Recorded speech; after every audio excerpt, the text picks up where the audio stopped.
noise about what's happening in our city.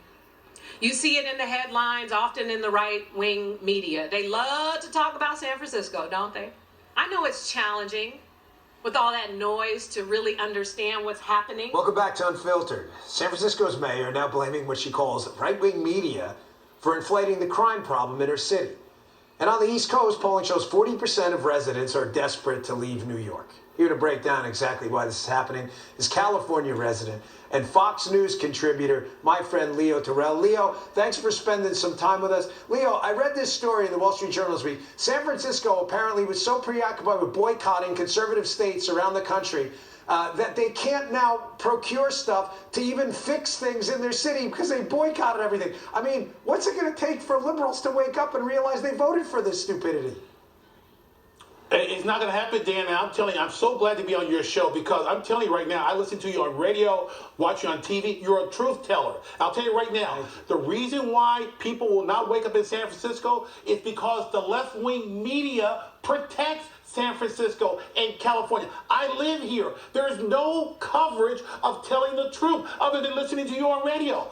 What you have here in California is the liberal media hiding, concealing everything about what's going on in this horrible, horrible state where crime is up, no schools are open, still wearing masks in LA Unified School District, but in San Francisco, crime is rampant, homelessness out of control, but they don't vet the people in power in California. New York, same situation. You mentioned it before on your radio show and TV. In New York, hello, New York Times, for waking up about Hunter Biden's laptop. The bottom line is the media is in bed with the Democrats, and we're not going to ever find the truth. You know, Leo, I agree with you 100%. The media is this obstacle that does prevent this mass conversion of people who must know they're living in really bad conditions. But I got to tell you, Leo, guys like you, give me hope. I mean, you were a Democrat at one point. You said at one point, I've had enough of this. And you had this awakening, and I think it can happen. I mean, it happened in New York, but sadly, Leo, and your thoughts on this, I think it has to get really bad for that first. That's what happened in New York, where something close to 3,000 people in a couple of years, 3,000 homicides in just a few years. It was horrible.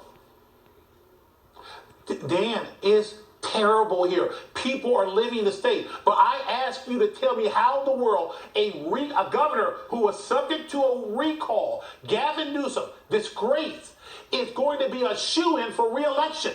And when you look at that Democratic bench, get worried, Dan, because he might be a nominee for the White House on the Democratic ticket. What I'm saying is there's no accountability in California. This state is so blue, you just can't see straight. And what I'm saying here is that there is no hope, especially when you have a very, very weak Republican Party.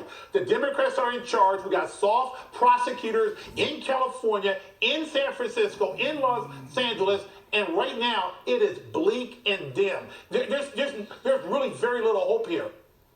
Yeah, gosh, it's so sad to see. All right, Leo, thanks for joining us. We appreciate it. Coming up